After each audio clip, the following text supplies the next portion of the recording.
the current 12-step treatment system is designed to make the substance user feel as if and think as if they're special, they're different, that their problems are insurmountable, and that nobody, their family members, not the people closest to them, even if they've been married for 40 years to the same loving spouse, they're told that person can't possibly understand you or what you're going through.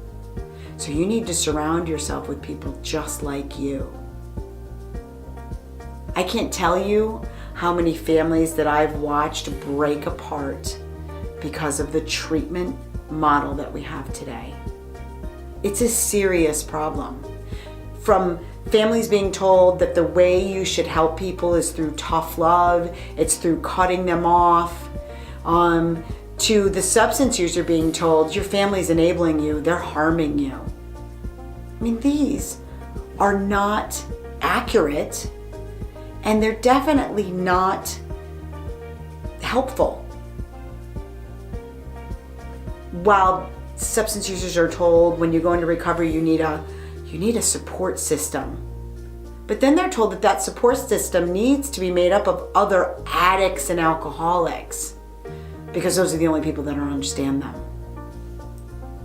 And so what happens is as a substance user, you become estranged from the people that know you and love you.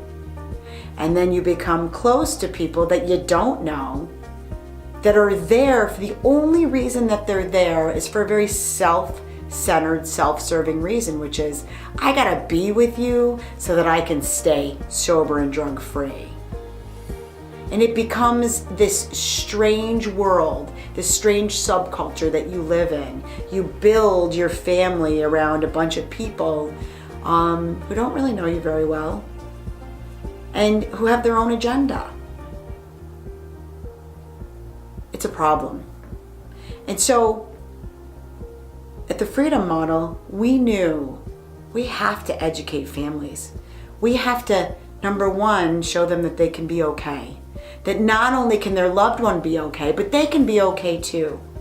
We need to show them that whatever decision they decide to make, whether it's to withhold certain resources from their loved one because that's something they think is best, or to continue to be in a relationship with them that involves helping them out financially or emotionally, that either one of these decisions is okay.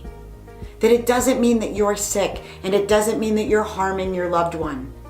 There's no such thing as enabling in the sense that addiction treatment providers talk about enabling. There's no such thing as codependence.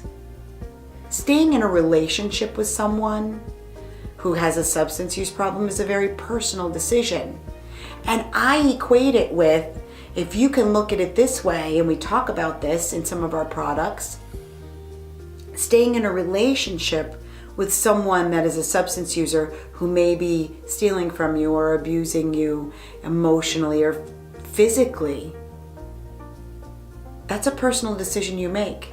And you make it not because you're sick and not because you're codependent or powerless. You make it because you feel like you can be happier staying in that relationship than you can be leaving it.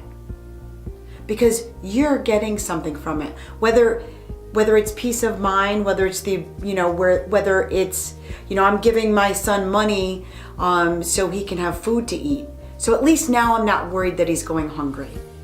And that's okay. There's no right or wrong. It's a very personal decision. And that's what we talk about in the Freedom Model for the family. We want to give you, first of all, the truth about addiction, what it is and what it isn't. Because a lot of people ask me, if my loved one is actually powerless, if addiction is actually disease, then why am I so angry with them? Why am I angry every time they come around and ask me for something? Why do I feel like they're lying every time they talk to me?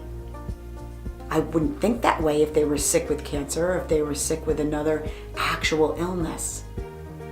And if they're sick with an actual illness, the treatment program that I just sent them to told me that I need to implement tough love. So if they're sick with an actual illness, why would they tell me to do that? Shouldn't I be compassionate?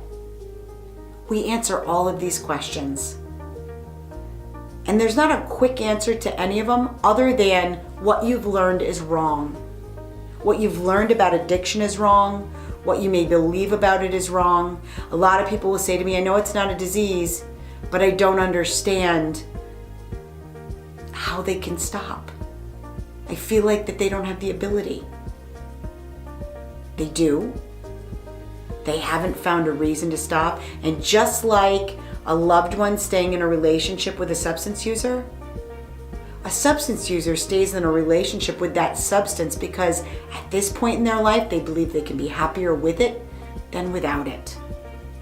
They believe they can be happier being drunk or high than they can be drinking less or changing to a drug that might be less risky for them. The freedom model addresses these things directly. And that is why we've had such success for the past 30 years.